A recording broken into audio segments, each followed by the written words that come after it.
Olá, pessoal, tudo bem? Hoje eu estou passando aqui para trazer para vocês uma mensagem que possa edificar, uma mensagem que possa contribuir para a nossa salvação. Hoje a mensagem, na verdade, é um testemunho de como foi o meu processo de arrependimento das obras mortas. Porque a palavra de Deus traz para nós o primeiro chamado que Jesus Cristo ele chama o povo, que João Batista chama o povo, é para o arrependimento. Sim, Deus sempre traz o povo, convoca o povo para o arrependimento. Então o Senhor Jesus Cristo fala: arrependam-se, creiam no Evangelho. Ou seja, primeiro é o arrependimento seguido pela fé em Deus. Primeiro eu me arrependo seguindo da fé em Deus. O arrependimento, o processo de arrependimento, não é porque eu choro por causa de algo pecaminoso que eu cometi, por causa do comportamento eu choro, eu fico ali me lamuriando por causa daquilo. Não. O verdadeiro arrependimento é quando esse arrependimento ele me faz enxergar o quão miserável eu sou, ele faz enxergar quão miserável eu sou e me faz olhar para a solução, né? Eu vou para Deus, eu me arrependo do meu pecado e Deus ele me revela a solução para aquele problema que está em mim, que faz parte da minha natureza. Não tem como eu fugir. Porque às vezes nós reprimimos, né, sentimentos, desejos, vontades, que está enraizado em nós. Nós não fazemos tal pecado, nós não fazemos tal coisa, apesar de desejarmos aquilo, apesar de das nossas vontades estar voltado para aquilo. Por quê? Porque nós precisamos passar por um processo. Lá em Hebreus, capítulo 6, versículo 1, o autor de Hebreus ele traz que existem os fundamentos da fé. O primeiro fundamento da fé que ele traz é o arrependimento de obras mortas. O arrependimento de obras mortas. Obras mortas é tudo aquilo que nós praticamos, que nós fazemos durante a nossa vida, que ele não é por fé em Deus, que não está enraizado da nossa fé em Deus. É tudo aquilo que nós, aquelas obras mal que nós fazemos, é todas aquelas obras que nós fazemos porque obras mortas significa o quê? Morta, pecado. Todo o pecado que nós cometemos ao longo da nossa vida. A palavra de Deus fala que se nós falamos que nós não temos pecado, nós somos mentirosos. Ou seja, nós nascemos pecadores, nós nascemos miseráveis. E essa miséria nossa não fica, nós não enxergamos ela. Nós precisamos ver ela. Mas para nós vermos ela, primeiro acontece um processo. Qual o processo? Algum pecado que nós externalizamos e o Espírito Santo convence nós que aquilo ali que nós fazemos é pecado. E aquele comportamento nosso, que nós fazemos que é pecado, o que, que vai acontecer? Ele é apenas um comportamento, ele se externalizou, mas a raiz dele mesmo está aqui dentro de mim, dentro do meu coração, que é o centro das minhas vontades, que é a sede das minhas vontades, dos meus desejos. Ou seja, a iniquidade está dentro de mim.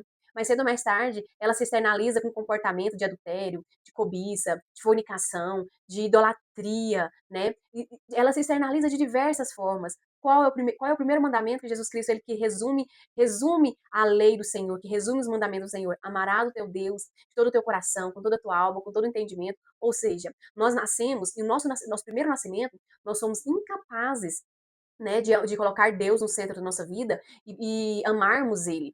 E por isso que isso está em nós, é uma inclinação que nós nascemos assim. Por isso que Jesus Cristo, lá em João, capítulo 3, ele fala assim, falando com Nicodemos, ele disse assim, que a solução para ele, para Nicodemos e para todas as outras pessoas que se arrependeram, é o quê? É o novo nascimento, é nascer da água e do Espírito. Nisso, o Senhor, ele traz para nós, ele faz com que nós enxerguemos, o Senhor, o Deus vivo, ele quer que nós enxerguemos o nosso estado de miséria. Não para que nós ficamos nos sentindo miseráveis e ficamos naquela lamentação porque nós somos pecadores, porque nós somos miseráveis. Não, não. Ele quer que nós enxerguemos a nossa miséria para que nós deixemos de ser miseráveis, para que nós deixemos de ter comunhão, de viver na prática do pecado. Porque a diferença, muitas vezes, o que Jesus Cristo ele fala assim, que ele veio para os pecadores, ele não veio para os justos, ele veio para os doentes, ele não veio para os sãos. E muitas vezes nós temos uma doença, né, que é o pecado dentro de nós, e nós não estamos enxergando esse pecado. Mas Deus está vendo ele, mas nós não. Mas chega um momento da nossa vida que esse pecado que estava oculto aos nossos olhos, que essa doença que estava oculta aos nossos olhos, ela é externalizada. Nesse momento que ela é externalizada, que nós conseguimos enxergar, porque o Espírito Santo de Deus ele nos convence que aquilo que estamos fazendo é pecado, nós precisamos o quê? Vem um sentimento de culpa, um sentimento de culpa diante de Deus.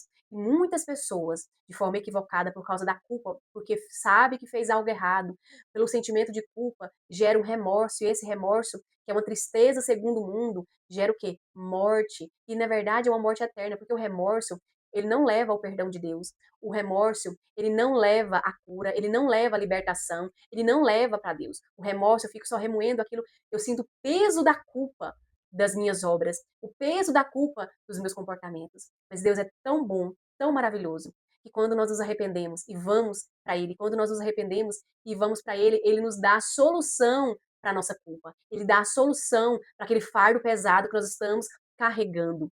Qual o fardo que é? Porque o fardo de nós sermos e de nós vivermos com uma natureza miserável, ele é muito grande. Porque quando nós temos uma inclinação, quando nós nascemos nessa inclinação maligna, tudo que nós fazemos, ele gera morte, porque o salário do pecado é a morte, ou seja, tudo que nós fazemos fora da fé em Deus gera o quê? Gera morte para nossa alma. Então Deus ele quer nos convencer dessa natureza nossa para que nós possamos nos arrepender. E foi isso que o Espírito Santo de Deus tem feito comigo. Ele me fez enxergar. O que ele me fez? Ele fez eu me arrepender de um pecado que se externalizou na minha vida e ele me convenceu desse pecado. Quando ele me convence do pecado e eu olho, né, e ele me mostra a solução. Qual solução? Qual é a solução do pecador? Qual é a solução do miserável? Nascer de novo. Agora nascer numa nova natureza. A solução do miserável, a solução do pecador é Jesus Cristo. Por isso, que quando Pedro fala para Jesus Cristo, Jesus Cristo pergunta para Pedro, quem tu diz que eu sou? E ele fala, o Cristo, né? Aí Jesus fala para ele, você só fala isso porque o Pai revelou a você. Ou seja, quem nos revela Jesus Cristo? A solução para a nossa vida, quem?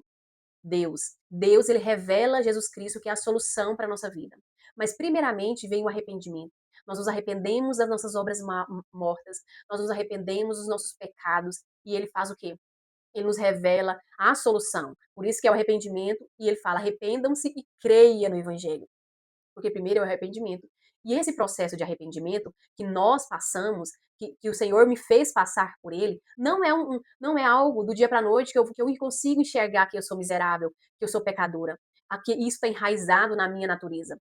É um processo que nós passamos que Deus nos faz enxergar que nós somos miseráveis. Deus nos faz enxergar que somos pecadores, que por mais que nós tentemos lutar contra aquela inclinação maligna que está dentro de nós não conseguimos. Nós pedimos perdão para Deus hoje por causa do pecado, mas amanhã nós estamos cometendo ele de novo. Então, nós precisamos de uma solução. Qual é a solução?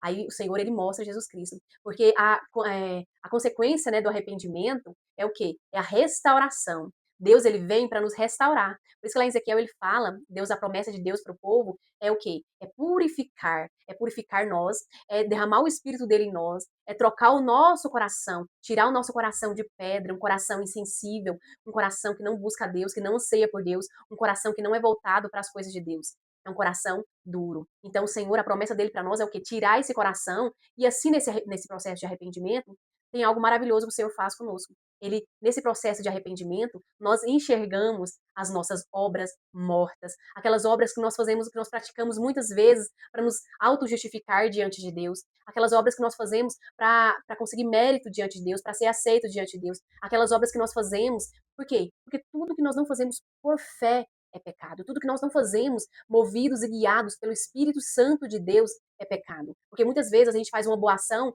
mas a gente tem por trás de toda boa ação, quando nós não estamos na fé em Jesus Cristo, logo em seguida nós pecamos de alguma forma, seja em pensamento, seja em comportamento, ou seja, nós estamos em um processo de quê? Que nós tentamos oferecer algo para Deus, mas aquele algo que nós oferecemos para Deus não é digno dele. Por que não é digno dele? Porque quando nós estamos no pecado, quando nós estamos no pecado sem nascermos de novo, sem estarmos em Cristo Jesus, sem estar em Jesus Cristo, tudo aquilo que nós oferecemos para Deus está contaminado com o pecado. Então nós precisamos o quê? Nós precisamos de algo. Quem? Nós precisamos de Jesus Cristo. Ele vem nos limpar, nos purificar. Por isso que ele fala: vocês precisam nascer de novo. E eu vou enviar para vocês o Espírito Santo, para que ele possa vir habitar dentro de vocês. E assim, vocês serão guiados por ele. Nós precisamos andar sendo guiado pelo Espírito Santo. E quando nós somos guiados pelo Espírito Santo de Deus, os frutos começam, nós começamos a frutificar. Ou seja, o Espírito Santo de Deus começa a frutificar em nós, que é os frutos que está escrito lá em Gálatas, capítulo 5, que fala dos frutos, né? O fruto, o amor, a bondade, a paciência, o domínio próprio. Tudo isso, todos os 9 frutos que fala lá em Gálatas, todos esses 9 frutos é o quê? É a evidência que nós estamos é, permanecendo em Jesus Cristo. Nós estamos sendo guiados pelo Espírito Santo de Deus. Nesse processo que eu consegui enxergar o meu coração, a minha inclinação maligna, ele não é um processo fácil, porque nós enxergamos aquilo e isso, quando você enxerga a sua própria natureza, a sua natureza corrompida, quando você enxerga a sua natureza miserável, você precisa o quê? Você precisa de uma solução. Graças a Deus que Deus me deu a solução. Porque se nós enxergarmos, nós ficarmos encharcados de culpa, porque nós tentamos sair do pecado e não conseguimos sair, nós continuamos a praticar o que é pecado, nós ficamos cheios de culpa, aí vem o remorso. E isso vai gerar em nós o quê? Vai gerar em nós morte. Vai gerar em nós morte. Por que vai gerar em nós morte? Lembra de Judas que traiu Jesus? Judas, ele não. Em Esaú também. Judas, Esaú vendeu a sua primogenitura, né? Ele vendeu as bênçãos por causa de um prato de comida. E a palavra de Deus fala que não achou arrependimento no coração de Esaú. Não achou, por mais que ele chorou, ele lastimou, mas não achou arrependimento no coração dele. Da mesma forma, Judas, ele teve remorso, porque ele fala, né? Eu verdadeiramente entreguei o Filho de Deus. Ele teve um remorso, na verdade. Por que o remorso não o arrependimento? Porque logo ele não foi para Deus. Ele foi para onde? Ele olhou para si próprio e ele si próprio agiu. Ele si próprio se condenou. Ele se condenou. Judas se condenou e foi lá e fez algo errado contra a sua própria vida. Ou seja, ele foi um remorso, porque o arrependimento verdadeiro, ele me leva para quem? Para Deus. O arrependimento verdadeiro me faz enxergar que a minha única solução, que minha única condição para mudar é Deus. É Deus que pode me dar, é Deus que pode mudar meu coração, é Deus que pode mudar minhas vontades, os meus desejos, que pode me derramar graça para me capacitar a andar longe do pecado, longe daquela inclinação maligna. Ou seja, tudo vai proceder de Deus à medida que eu me arrependo. Porque o arrependimento é uma metanoia, é uma mudança de mente. É uma mudança de mente, é uma mudança de vontade. Isso que aconteceu comigo, porque o Senhor, nesse processo de arrependimento, o Senhor, ele me mostrou, né? Ele me mostrou o meu coração inclinado, ele me mostrou a ilusão, que eu era iludida com esse mundo. E esse mundo, eu estava tão iludida com ele, que esse mundo, ele ia me escravizar cada vez mais, né? Os desejos da minha carne, as concupiscências do meu coração, ia me escravizar cada vez mais, eu ia me fundar na minha própria inclinação maligna. Por quê? E ele me mostrou, e ele trouxe para mim o quê? A solução para mim não viver na condição de miserável, mas agora viver numa condição de restaurada, de uma condição, num processo de restauração, por causa do quê? Porque lá em Hebreus 9 fala que o sangue de Jesus Cristo purifica a nossa consciência de toda culpa que nós sentimos por causa do nosso pecado. A palavra de Deus traz que aqui em Hebreus, ele fala que a nossa culpa, porque a nossa culpa, se nós não vermos a solução para ela, o que nós fazemos? Nós vivemos debaixo de condenação. Por isso que Deus, ele nos mostra a solução. No meu processo, ele me mostrou o quê? Ele me mostrou a minha inclinação maligna. Qual inclinação maligna ele mostrou? Ele mostrou o meu coração para mim. Para quê? Para que eu me sinta culpada, para que eu me sinta condenada, para que eu veja da onde ele está me tirando, para que eu veja que a única solução para mim é um novo coração, que a única solução para mim é negar a mim mesmo, tomar a minha cruz e seguir Jesus Cristo, seguir após Jesus Cristo, na esperança dele, na esperança que vem dele. Então, tudo isso que a gente passa, não tem como a gente só falar assim, eu creio em Jesus Cristo e é isso aí, continuar com a sua vida. Não. Nós só vamos verdadeiramente cremos em Jesus Cristo quando nós reconhecemos a nossa condição de miseráveis, a nossa condição de pecador, nós enxergamos isso, nós experimentamos isso, nós enxergamos isso e vemos que nós precisamos de alguém que nos resgata dessa condição, de alguém que nos tira dessa condição, porque por nós mesmos nós não conseguimos. Aí nós cremos em Jesus Cristo, que é a solução. A nossa fé em Jesus Cristo é a solução. Então, quando nós temos a solução, nós não vivemos mais debaixo de culpa, de condenação, debaixo de remorso. Agora vamos viver debaixo do sangue do Cordeiro, do sangue de Jesus, que nos limpa, que nos purifica, que pelos méritos de Jesus Cristo nós somos aceitos por Deus, nós somos aceitos por Ele, nós somos renovados, nós somos restaurados por Ele. Para quê? Para quê? Para que nós sirvamos ao Deus vivo. Ele nos limpa, ele nos liberta para que nós sirvamos a Ele em novidade de vida, para glorificar o nome dele aqui na terra. E como nós glorificamos o nome do Senhor? A partir do momento que nós vamos enxergando da onde Deus nos tira, do que Deus está nos livrando, do que Deus está nos libertando, o que acontece conosco? Nós vamos tendo consciência da onde Ele está nos livrando, do que Ele está nos tirando, e aí nós fazemos o quê? Com essa consciência, nós testemunhamos Cristo. Nós testemunhamos o que Jesus Cristo fez por nós. E o que Jesus Cristo ele fez por mim? Ele me libertou da ilusão deste mundo, da cobiça do meu coração cobiçoso. Porque o mandamento qual é o mandamento que é escrito lá em Êxodo? Fala, não cobiçarás, né? Lá fala para nós não cobiçarmos. E todos nós temos uma inclinação maligna. Então, qual é a minha inclinação maligna que Deus me resgatou, que Jesus Cristo me livrou dela, que Jesus Cristo trocou o meu coração? Da cobiça, né? A cobiça. O coração cobiçoso é um coração insatisfeito. É um coração que tudo para ele é pouco, tudo não nada é suficiente. Ele sempre busca mais e mais e mais e mais, até ele se autodestruir. Por quê? Porque o coração cobiçoso, tudo para ele, tudo que ele tem, ele não consegue usufruir daquilo que ele tem. Ele precisa de mais, de mais, de mais. Isso ele vive num estado de insatisfação maligna, que ele próprio se destrói e destrói as pessoas à sua volta. Ou seja, todo mandamento do Senhor tem algo por trás. Por isso que ele fala, não cobiçarás. E aí Deus fala para mim, não cobiça. Se ele falasse para minha velha natureza, às vezes eu ia forçar, não posso fazer isso, não posso. Mas acabava que eu sempre caía no mesmo pecado, acabava sempre caindo no pecado. Mas agora, quando a gente tem um novo coração transformado por Deus, o que Deus faz conosco e para nós? Ele nos dá, ele troca a nossa vontade, ele coloca novas vontades em nós. Qual vontade? Ele nos mostra a ilusão do mundo e ele nos mostra a satisfação na pessoa dele, a satisfação na palavra dele. Ele nos revela isso. E quando ele nos revela isso, na satisfação nele, a maior satisfação nós passamos a ter nele, todo o resto fica muito pequenininho diante da grandiosidade de nós relacionarmos com o nosso Criador por meio de Jesus Cristo. Então, o que a palavra de Deus fala? Que Jesus Cristo ele veio para quê? Ele fala lá em Lucas capítulo 5, 31.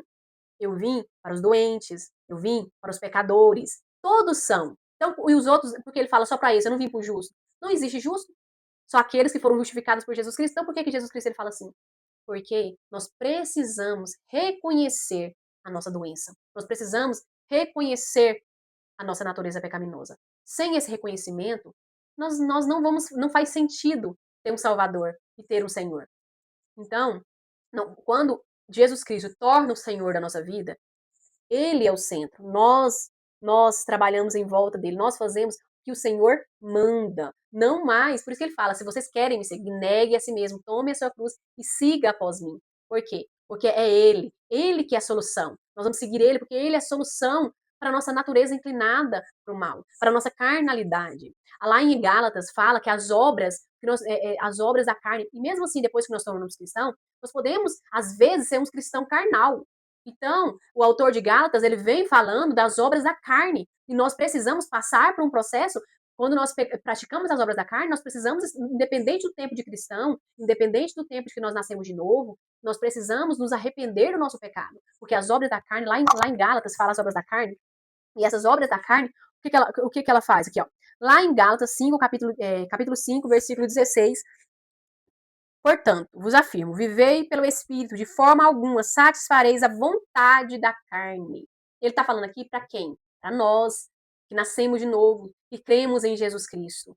E para nós não fazermos a vontade da carne, nós precisamos andar pelo Espírito, sendo guiado pelo Espírito. Porque as obras da carne, por mais que sejam lícitas, nós estamos fazendo alguma coisa para o Senhor, mas nós estamos buscando um interesse próprio. Nós não podemos buscar o interesse próprio, nós temos que buscar os interesses do Senhor. Porquanto a carne luta contra o espírito, e o espírito contra a carne. Eles se opõem um ao outro, de modo que não consegues fazer o que quereis. Contudo, se sois guiado pelo espírito, já não estáis subjugados pela lei. Ora, as obras da carne são manifestas em imoralidade sexual, impureza, libertinagem, idolatria, feitiçaria, ódio, discórdia, ciúmes, ira, egoísmo, dissensões, facções, invejas, embriaguez, orgias e tudo quanto se pareça com essas perversidades, contra as quais vos advirto, como já vos preveni antes. Os que praticam não herdarão o reino de Deus. Ou seja, se nós estamos praticando qualquer obra dessa carne, não precisa ser tudo, não. Uma coisa que nós vivemos na prática dela, nós não vamos herdar o reino de Deus. Por isso que nós precisamos o quê? Confessar o nosso pecado. olharmos para Jesus Cristo e permitirmos que o Senhor faça a obra em nós, nos restaurando, nos mostrando a verdade, nos fortificando, nos dando graça para não vivermos pelas obras da carne, mas sim movidos e guiados pelo Espírito Santo de Deus. Você vê, ira. Se eu vivo na prática da ira, se eu vivo na prática aqui, ó, se eu vivo na prática da feitiçaria, da idolatria, do ciúme, do egoísmo. Egoísmo é o quê? É eu buscar o meu próprio interesse. Eu sempre buscar os meus próprios interesses. Não, mas eu tô fazendo coisas boas, mas isso, aquilo outro, mas eu tô buscando sempre os meus próprios interesses. Eu sou uma pessoa egoísta. A minha natureza inclinada maligna é uma natureza egoísta. Por isso que Jesus Cristo é a solução para mim. Por isso que ele fala: permaneçam em mim, perseveram em mim. Por quê? Porque quando nós estamos permanecendo nele, nós estamos nele, ele vai nos livrando de tudo isso, do egoísmo da nossa natureza maligna, da ira. E ele faz com que e nisso, quando nós estamos no processo, nós vamos enxergando a nossa própria natureza, nós estamos em constante, diariamente, indo aos pés dele, confessando o nosso pecado, se arrependendo. Por quê? Não é do dia para noite que às vezes eu consigo parar de praticar alguma injustiça. Às vezes tem coisa na nossa vida que é do dia para noite precisa ser cortado. Mas tem coisa aí nas nossas emoções, nossos impulsos, que nós reagimos, não é cortado do dia para noite. São coisas que vai sendo aperfeiçoados à medida que nós estamos em Jesus Cristo. Então, o Senhor aqui ele fala do arrependimento, porque o arrependimento é algo que nós precisamos passar, é um fundamento da fé. É um fundamento da fé. Aqui eu anotei a diferença. O que conduz o ser humano ao arrependimento? O que me conduziu a um processo de arrependimento, de busca a Deus? A bondade de Deus me conduziu ao arrependimento. A pregação do Evangelho nos conduz ao arrependimento. Que Jesus Cristo foi crucificado. Ele foi crucificado. Ele foi martirizado. Ele foi ali esbofeteado por causa dos nossos pecados. A bondade que Deus tem para com o ser humano, isso me conduziu ao arrependimento. E tem me conduzido. A bondade de Deus. Aqui fala, eu fiz um paralelo, né, entre o arrependimento e o remorso. Qual é a diferença? O arrependimento, ele vai mudar a sua mente, as suas emoções, as suas vontades. O remorso é um falso arrependimento. Ou, na verdade, a gente podemos passar pelo remorso às vezes, mas a gente tem que ser conduzidos para o quê? Para o arrependimento. O arrependimento produz frutos. Lembra da passagem que ele fala assim, João Batista fala, vocês precisam produzir frutos dignos de arrependimento. Frutos que mostram que vocês se arrependeram de verdade. E quais são os frutos que mostram que nós nos arrependemos de verdade? Quando nós começamos a destruir os ídolos que estão no nosso coração. Quando nós começamos a arrancar, a jogar fora, a pedir para Deus limpar, purificar o nosso coração. Pararmos com comportamentos que é pecado, que nós sabemos que é pecaminosos, cortarmos aquilo que nos afasta de Deus, cortarmos aquilo que não agrada a Deus e começarmos a fazer aquilo que nós sabemos que agrada a Deus. O remorso, ele não há frutos que agradam a Deus, não tem frutos que agradam a Deus no remorso. O arrependimento, ele liberta, o remorso, ele aprisiona. O arrependimento cura, o remorso adoece. O arrependimento leva à vida, o remorso leva à morte, morte eterna. O arrependimento leva ao perdão de Deus. O remorso não obtém o perdão de Deus. Então, nós precisamos ser arrependidos. Nós precisamos passar, porque o fundamento da fé, lembra? Fundamento é o arrependimento. Primeiro o arrependimento. Que aí nesse arrependimento, a minha mente vai ser mudada. Eu vou começar a enxergar aquelas mentiras que eu acreditava. Eu vou começar a enxergar a inclinação maligna em mim. E assim Deus vai me revelar a solução. Qual a solução? Jesus Cristo. A solução é negar a si mesmo, é crucificar, é carregar a sua cruz, é crucificar, é ser crucificados com Cristo, como Paulo diz. Né? Não vive mais eu, mas Cristo vive em mim. Ou seja, é negar a si mesmo, tomar a sua cruz e seguir Jesus. E nisso é diariamente, é diariamente. Porque como que a gente consegue? Fixando os olhos nele, depositando a nossa confiança nele, que ele vem para nos purificar, que ele vem para nos restaurar, que ele vem e ele sempre vem para nos dar força, para nos ajudar. Nós só precisamos ir até ele. E assim ele vai nos conduzindo a um aperfeiçoamento, a uma transformação. Aqui fala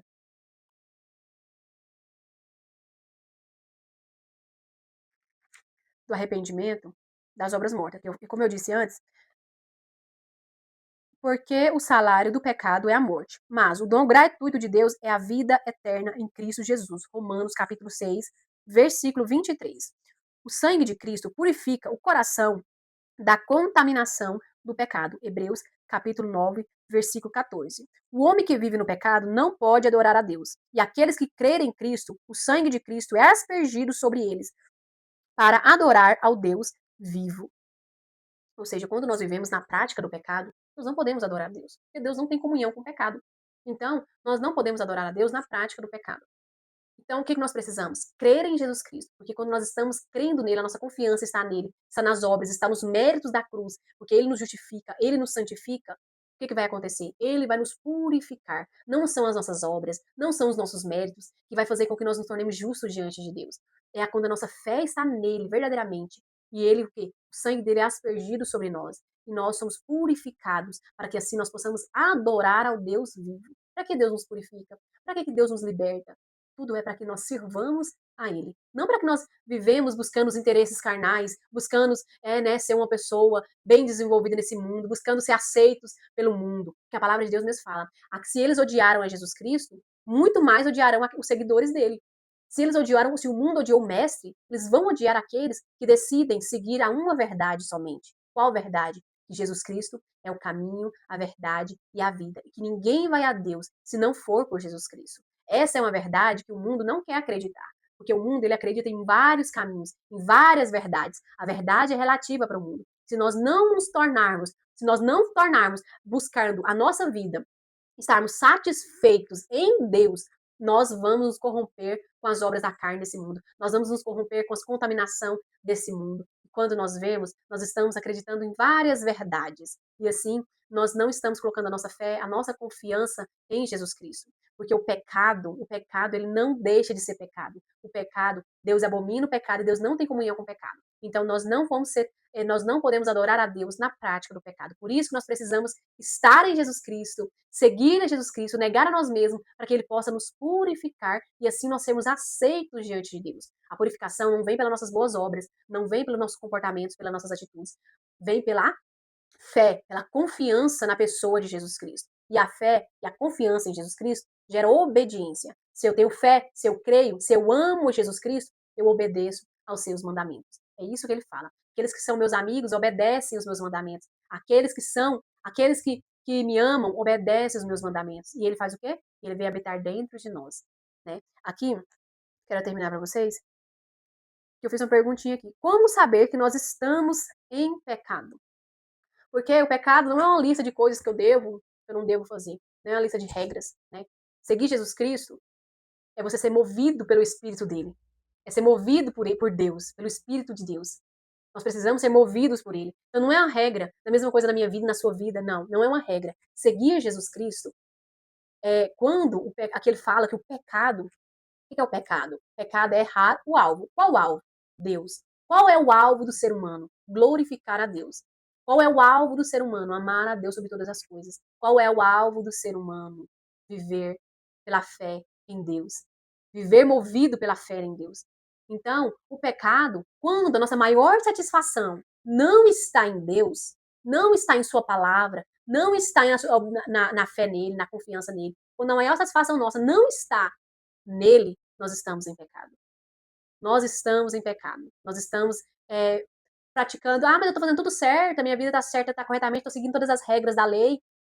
Mas os filhos de Deus, aqueles que nasceram de novo, que são purificados, não vivem debaixo da lei. Eles vivem onde? Eles vivem sendo movidos e guiados pelo Espírito Santo de Deus. Então, nós precisamos de Deus, Ele é a nossa solução.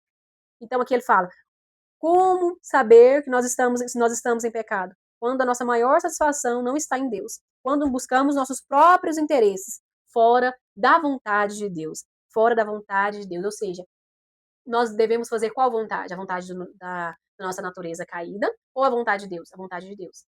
Então, quando a nossa satisfação não está nele, nós nascemos para glorificar a Deus. Deus criou nós para glorificarmos a Ele, para fazermos a vontade dele. Então, quando nós não estamos caminhando na vontade dele, nós estamos errando o alvo que é ele. Então, nós estamos em pecado. Tá vendo que o pecado não é uma lista de regra? É quando nós estamos fora da vontade de Deus para a nossa vida. E a vontade de Deus para a nossa vida é que nós glorifiquemos Ele. E como nós vamos glorificar Ele? Como nós dizemos antes, nós glorificamos a Deus falando, vivendo a fé nele, onde Jesus Cristo é o centro, onde nós vamos seguir a Jesus Cristo, seguir os seus ensinamentos, pela capacidade que Deus nos dá, não pela força do nosso braço, mas pela fé em Jesus Cristo, nós vamos sendo guiados e movidos pelo Espírito Santo de Deus, pelo Espírito Santo que ele dá para todos aqueles que querem obedecer a Deus. Ele não dá para qualquer um, ele dá para aqueles que querem obedecer a ele, que assim ele vai capacitar, ele vai falar a verdade, ele vai nos convencer da verdade, vai ser uma convicção dentro de nós que ninguém pode tirar, né? Então, o pecado é o quê? É errar o alvo. Quando eu estou errando o alvo, quando eu não estou buscando os interesses de Deus, quando eu não estou buscando as coisas do alto, o que acontece? Eu estou em pecado. Eu estou em pecado. E o pecado, ele não, nós, por quê? Quando nós não estamos buscando as coisas do alto, quando nós não estamos nos satisfazendo, a nossa maior satisfação não é Deus, nós não conseguimos amar a Deus. Como que nós vamos amar alguém que nós não estamos nem fazendo a vontade dele? Como que nós vamos amar alguém que nós nem estamos numa intimidade, num relacionamento? Não tem como nós amarmos a Deus. Nós precisamos estar num processo de amor por Deus e amor pelo próximo.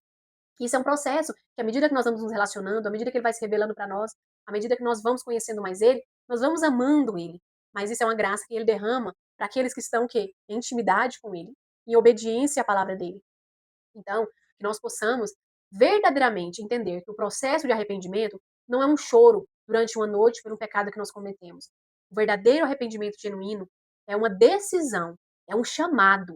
O verdadeiro arrependimento é uma decisão. Um chamado que Jesus Cristo faz, um chamado que Deus faz. Arrependam-se. E esse arrependimento, eu preciso tomar uma decisão. Qual decisão? Eu não vou seguir mais as minhas vontades carnais. Agora eu vou seguir a vontade de Deus. E qual é a vontade de Deus para minha vida? Qual é a vontade? Que eu creia em Jesus Cristo, no seu Filho amado, que eu creia e que eu siga Ele, e que eu faça a vontade dEle, e que eu coloque a minha confiança nele, que eu deposito a minha fé, a minha confiança nas obras, nos méritos que Ele tem, porque se quando eu deposito a minha confiança nas obras que Jesus Cristo fez, no mérito que Jesus Cristo fez, eu vou ser o quê?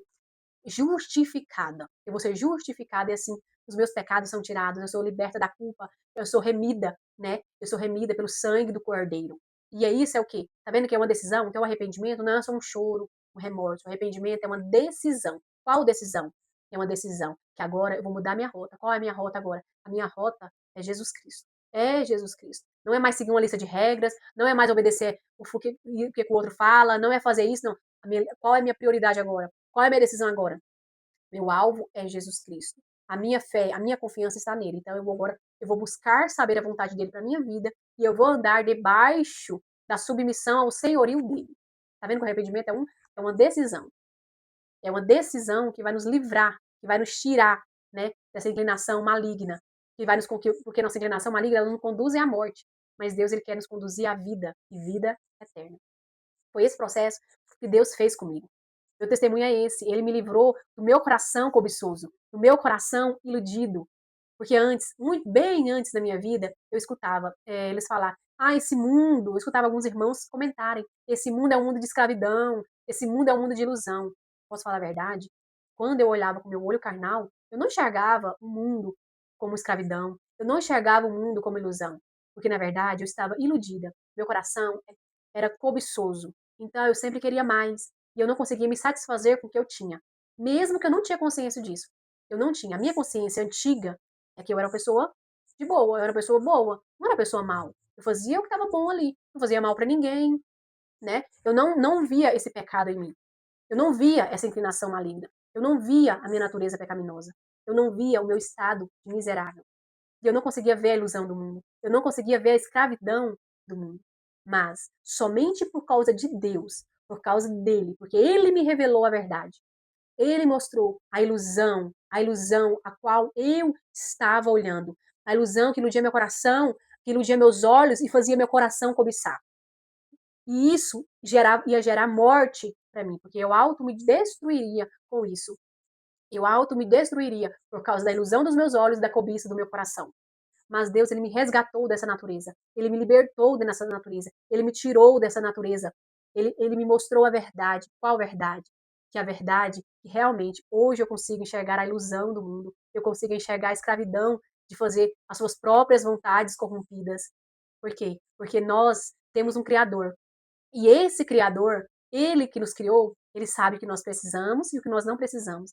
Ele mostra, ele que nos convence da verdade, ele nos convence do que nós precisamos. Então, isso é o que Jesus Cristo ele faz por nós. Quando Jesus Cristo ele entra na nossa vida, não tem como nós continuarmos o mesmo. Nós vamos cada vez mais ansiar por Ele, buscar a Ele, porque ele nos convence que a solução para a nossa condição é Ele. E assim nós passamos a ter a fé em Deus, uma confiança nas obras dele, não mais na nossa. Uma confiança que Ele nos resgata, que Ele nos purifica, que Ele nos santifica, que Ele nos aperfeiçoa, que Ele vai nos ajudar a fazermos, a praticarmos aquilo que nós precisamos a cada época da nossa vida, guiados e movidos pelo Espírito Santo, não mais guiado e movido pela aceitação do homem, não mais guiado e movido buscando Deus ser aceitos por Deus. Por quê? Porque em Jesus Cristo nós somos aceitos por Deus. Então agora nós passamos a ser guiados pelo Espírito de Deus. O Espírito de Deus, ele nos leva para onde? Para as coisas de Deus. Ele nos leva para a verdade de Deus. Espero que esse vídeo possa ter abençoado cada um de vocês. Que Deus abençoe cada um de vocês.